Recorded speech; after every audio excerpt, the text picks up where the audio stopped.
जय श्री राम मित्रों, जय बजरंगबली। जैसा कि आप लोग जानते हैं, नवरात्रि आने वाले हैं। नवरात्रि में हम माता रानी को अपने घर में स्थापित करके विधिवत पूजन पाठ करते हैं। सभी भाई लोग करते हैं।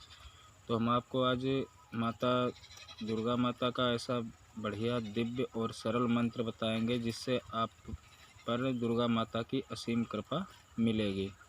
तो इन 9 दिन में आप हो सके तो जितना ज़्यादा माता दुर्गा के इस मंत्र का जाप कीजिए। इससे क्या होगा, माता रानी आपके सारे कष्ट हर लेंगी, जीवन में आने वाली हर समस्या को दूर कर देती हैं। क्योंकि माता तो हमारी है ही दयालु। हर माँ अपने बेटे का भला ही करती है। ठीक है, तो ये माता हमारी जग को रचने वाली माता हमारा भी बहुत अच्छा कल्याण करेंगी यदि आप हम इन्हें निष्ठा और भाव से पूजते हैं। तो देखिए, माता रानी या ईश्वर कोई भी है, हमारे देवी देवता, ये भाव के भूखे हैं, ना कि पैसे और प्रसाद के। ठीक है, भाव से दीजिए तो एक फूल से ही प्रसन्न हो जाते हैं। और बिना भाव से आप कितने भी पैसों का चढ़ावा कीजिए, चाहे कितने भी प्रसाद चढ़ाइए, आपको माता रानी की कृपा नहीं प्राप्त होगी।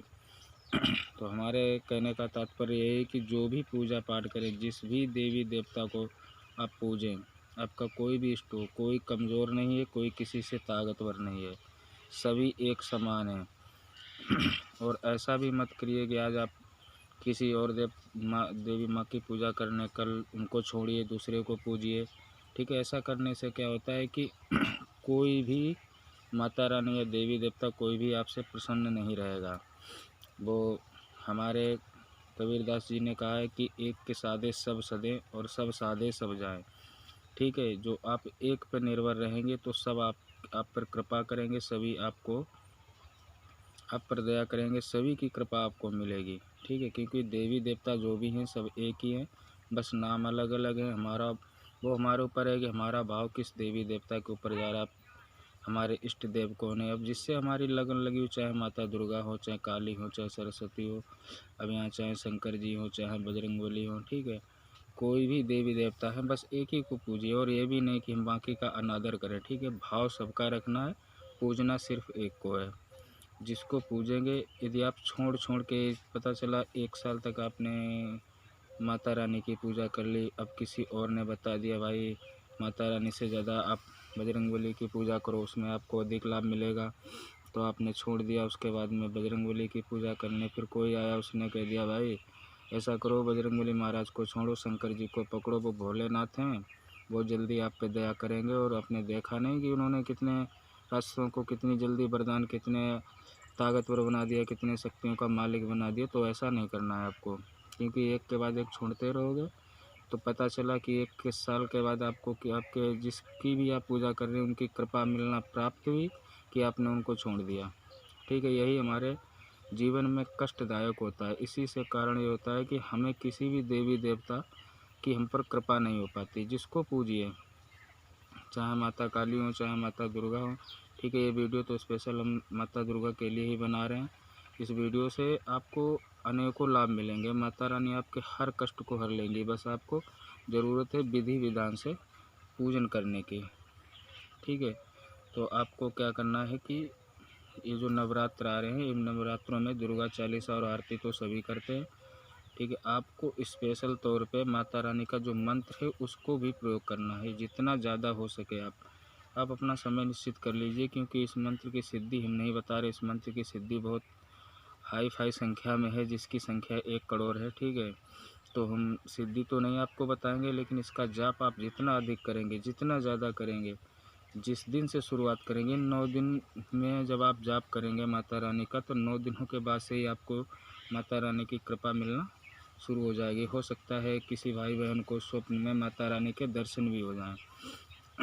दर्शन होना, ये देखिए हमारे ऊपर होता है, ये किसी मंत्र की ताकत नहीं होती है कि हाँ हम मंत्र का जाप कर रहे हैं। अब आप मंत्र का तो जाप कर रहे हैं, लेकिन आपका ध्यान कहीं और है, दिल से नहीं कर रहे हैं, मन से नहीं कर रहे, तो कभी भी आपको दर्शन नहीं होगा। साक्षात दर्शन पाने के लिए देखिए, जाप नहीं तपस्या करनी पड़ती है, जो वर्षों के लिए होती है। हम कहते हैं वर्षों के लिए नहीं, महीनों तो आपको करनी पड़ेगी, बिल्कुल बिना रुके नॉन स्टॉप जो तप की जाती है, बैठ के जाप किया जाता है, वही तपस्या होती है। बिना कुछ खाए पिए अपने स्थान से हिले डुले। ठीक है, ना उठना है, न बाहर जाना है, कहीं भी नहीं, बस उसी जगह पर रहना है, तब जाके कहीं साक्षात दर्शन होते हैं। ठीक है, दर्शन होने का तो हम आपसे नहीं, लेकिन स्वप्न में तो दर्शन माता रानी के हमारे भाव के अनुसार ही हो जाते हैं। जैसा हम अपने अंदर भाव रखते हैं, जैसी श्रद्धा रखते हैं माता रानी के प्रति। ठीक है, पूजा करने का तात्पर्य ये नहीं कि मैंने कह दिया कि आपको 21 दिन में माता रानी के दर्शन हो जाएंगे।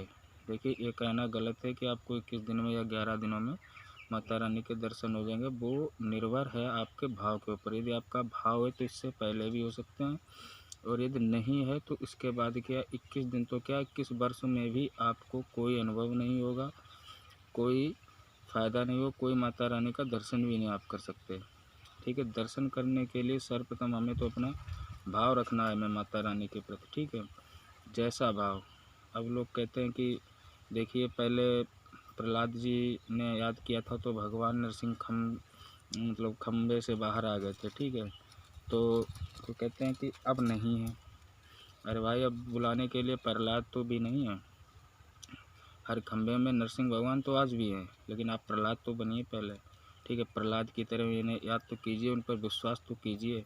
खम्भा तो क्या आप कहीं पे भी जहाँ जहाँ सोचोगे कि हैं तो वही हैं, तो पूरी दुनिया पूरी पृथ्वी है तो उन्हीं की। ठीक है, वो कहते हैं हर व्यक्ति में समाहित है, तो आप व्यक्तियों का ही अनादर करते हो, उनमें ईश्वर को देखते नहीं। जिसमें आप ईश्वर को देखोगे, मेरे कहने का तात्पर्य उसी में वो आपको मिलेंगे।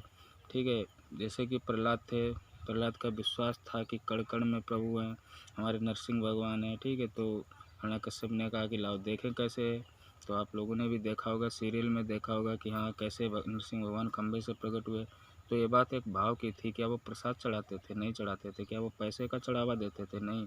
फूल भी नहीं चढ़ाते थे, बस दिन और रात उन्हें याद किया करते थे, और जब भी समय मिलता था अपनी तपस्या में बैठकर भगवान नरसिंह को याद करते थे। तो ये तो बात हुई भाव की। यदि भाव से बुलाओगे तो चाहे माता रानी हो, चाहे कोई हमारे देवता हो, हर देवी देवता हमारे पास आते हैं, हम पर अपनी कृपा करते हैं। प्रभु तो आज भी हैं, बस ये तो हमारा विचार है कि हम नहीं मानते हैं कि हाँ माता रानी हमें दर्शन दे सकती हैं, या कम दिनों में दे सकती हैं, या ज़्यादा दिनों में देंगी। ठीक है, किसी भी चीज़ को असंभव समझकर मत छोड़िए। हर चीज़ संभव है, लेकिन बस आप नियम और संयम से करिए। यदि आपका मन और दिमाग कंट्रोल में नहीं तो आप कुछ भी नहीं कर पाओगे। ठीक है, तो हम आपको, वीडियो अधिक लंबा हो रहा है, हम आपको इस मंत्र को बता दे रहे हैं।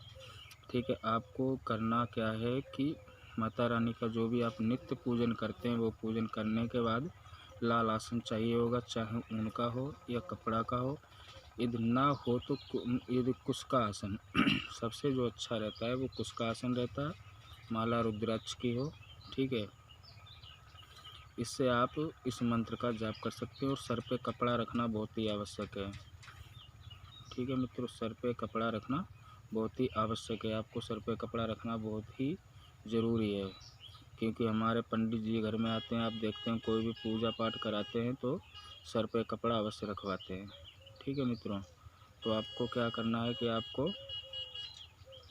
पूजा पाठ के समय सर पे कपड़ा अवश्य ही रखवाना है। ठीक है, आप मंत्र बता दे रहे हैं, आप सुन लीजिए। मंत्र का जाप कीजिए, ओम श्री दुर्गाय नमः। मंत्र बहुत सरल है, माता दुर्गा का। ठीक है, आप इसका जाप करिए। मंत्र एक बार फिर सुन लीजिए, ओम श्री दुर्गाय नमः। आज की वीडियो में बस इतना ही। जय माता की, जय बजरंगबली मित्रों।